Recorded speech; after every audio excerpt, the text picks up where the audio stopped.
Hi, it's Sheridan Webb here from the Training Designers Club, which is the place to go for practical L&D support, especially if you work on your own. And today I have another musing, but also a little bit of advice. And it's inspired by a recent experience I had where I went to throw a pot with my sister. She bought me a pot throwing experience for my birthday. Never done it before, so off I went to Denby Pottery in Derbyshire to throw my very first pot. And it was such a great experience. But like a lot of things, it is not as easy as it looks. So the lady who was teaching us just showed us very quickly, very nonchalantly, what it was that we were going to be doing, and she talked through it, and it all looked very straightforward until we sat down to have a go. And it's at that point that you realise that the things that she made look so easy aren't easy at all. And in addition to that, there's a lot of very similar but subtly different skills that you need to use at different times. So it's all to do with where you position your fingers and your thumbs, how your arms are resting, where you're applying pressure, and all of these things. And it just varies very slightly. But the impact of that is huge. It has a very different effect on the clay. So my first attempt was a total and utter disaster. I couldn't centre it. I kept getting wobbly. I was pressing too hard. I wasn't pressing hard enough. And she helped me, bless her. And we redid it about 4 times until she just scraped it off the wheel and went, "We'll have another go with a fresh piece of clay." I was actually fine with that because I'd had fun exploring, how it felt and all the rest of it. My mum, who was with us, got really quite stressed, so she failed on her first attempt too and thought this was a big disaster, but of course it's not. It's learning.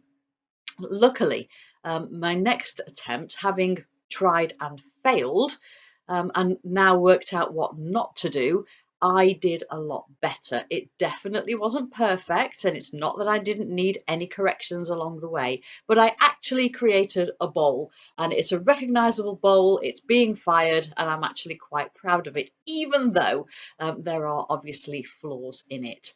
And I thought, wow, there's so much learning to be had from this. And some of these things I will have spoken to you about before, but it really stuck with me because in a couple of weeks' time, I'm going to be training some HR specialists on train the trainer skills. And I can already see that they have got very high expectations of themselves. Um, it is ridiculous to try and compare yourself and your skills to somebody who is an expert in what they do. As trainers and facilitators, we make what we do in the training room look so easy, but just like the pottery, there are an awful lot of very subtle skills that we employ, and we know just exactly how and when to use those skills. And you try and explain them to somebody else, and it automatically feels very complicated, or that we're oversimplifying things for people. Because, as with most skills, training improves with practice. We have to keep practicing it. We are not going to get it absolutely right first time when we are fresh out of the blocks. And it's for anybody, any subject matter expert who is training anybody on anything. Might get frustrated because, well, I've shown them and I've told them and they're just not doing it right.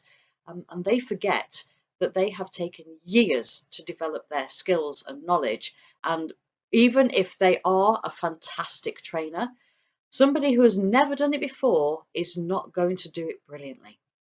So I just think it's worth reflecting on this, not just for train the trainer skills, but for any time we're training anybody in a practical skill. I know a lot of people who watch this video series get involved with leadership management development. Having difficult conversations is a really classic example of this, as is having coaching conversations.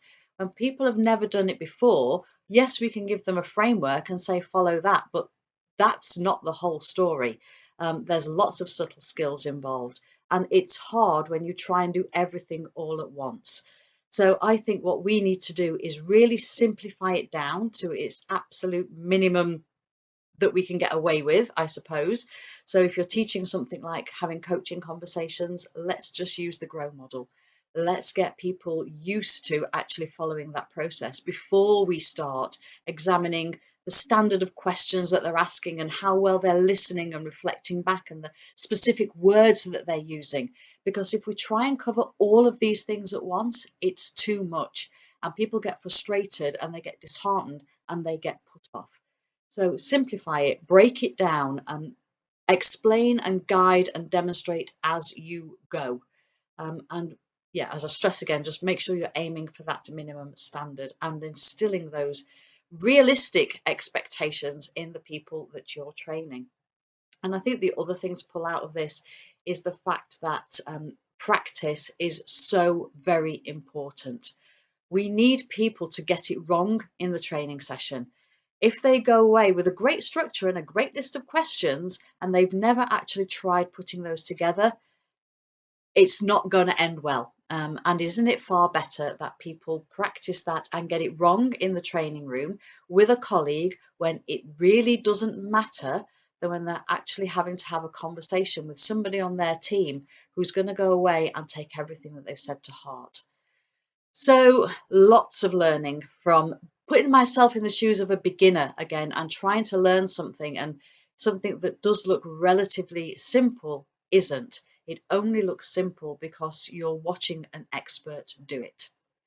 So I think I've talked long enough and I hope you've got my meaning. But if you want more musings like this, do check out the rest of the YouTube channel. I also have Dear Training Designers Club videos where I try and answer specific questions. We have a training design podcast that you can listen to where I speak to L&D practitioners about all sorts of topics relating to training design. You can visit the website, which is www.trainingdesignersclub.co.uk, for free and low-cost resources, and you can join a vibrant community of L&D practitioners to give you support as and when you need it.